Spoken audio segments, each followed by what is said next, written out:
ఇది ఒక బాతు యొక్క గొప్ప ప్రయాణం కథ. ఒక నిశ్శబ్దమైన చెరువులో, పచ్చని అడవిలో చుట్టుకొలిపి ఉండే చోట, ఓ చులకనైన బాతు డక్కీ నివసించేది. ప్రతిరోజూ అదే తేలడం, ఈదడం, మోగడం. కానీ డక్కీ మనసులో మాత్రం ప్రపంచాన్ని అన్వేషించాలనే కల ఉండేది. ఒక సాయంత్రం, డక్కీ ఆకాశాన్ని చూస్తూ, ఎగురుతున్న పక్షులను గమనించి ముడి మోపుతో ఇలా అన్నాడు: ఒకరోజు నేను కూడా ఎగురుతాను. ప్రపంచాన్ని చూస్తాను. మరుసటి రోజు ఉదయం, అడవి అంచున నడుస్తూ డక్కీకి ఓ తెలివైన తాబేలు టిల్లీ కనపడింది. ఆమె అడవి గుండా ఎన్నో కథలు తెలుసుకున్నది. టిల్లీ, నీకు ఎగరాలనిపిస్తుందా చిన్న బాతూ? గాలిని అనుసరించు. అది నిన్ను దారి చూపుతుంది. గుండెల్లో ధైర్యంతో డక్కీ గాలిని అనుసరించాడు. అది అతన్ని అడవి లోతుల్లోకి తీసుకెళ్ళింది. అక్కడ అతను బోబో అనే బీవర్ను కలిశాడు. బోబో బగా గుల్లలతో డామ్ నిర్మించుకుంటూ ఉండేవాడు. బోబో డక్కీకి నది దాటడంలో సహాయం చేయడానికి ఒప్పుకున్నాడు. పైకి ఎక్కు అని అన్నాడు.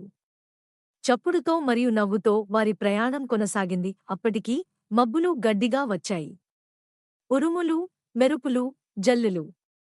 డక్కీ తన మిత్రుల నుండి విడిపోయాడు. ఒంటరిగా వర్షంలో ఉండి అర్ధరాత్రి ఏడవడం మొదలుపెట్టాడు. అయితే అప్పుడే ఒక చక్కని తెల్ల క్రేన్ డక్కీ ముందుకు దిగింది. అతని పేరు మాస్టర్ వింగ్స్, ఆకాశపు రహస్యాల రక్షకుడు మాస్టర్ వింగ్స్. వర్షాన్ని భయపడవద్దు.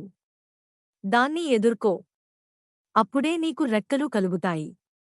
మరుసటి రోజు మాస్టర్ వింగ్స్ డక్కీకి ఎగిరే పాఠాలు నేర్పాడు. మళ్ళీ మళ్ళీ ప్రయత్నించేవాడు డక్కీ. చివరికి అతను నిజంగా ఎగిరాడు. డక్కీ ఆకాశంలో పైకి ఎగిరాడు. చెరువు, అడవి అన్నీ ఇప్పుడు చిన్నగా కనిపించాయి. అతను సాధారణ బాతు కాదు. కలల వెనుక పరుగెత్తిన గొప్పవాడు. డక్కీ తిరిగి వచ్చాడు.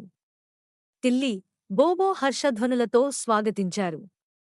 డక్కీ కథ అడవిలో లెజెండ్ అయింది. టిల్లీ, నీ కలను నువ్వు నిజం చేశావ్ చిన్న బాతూ.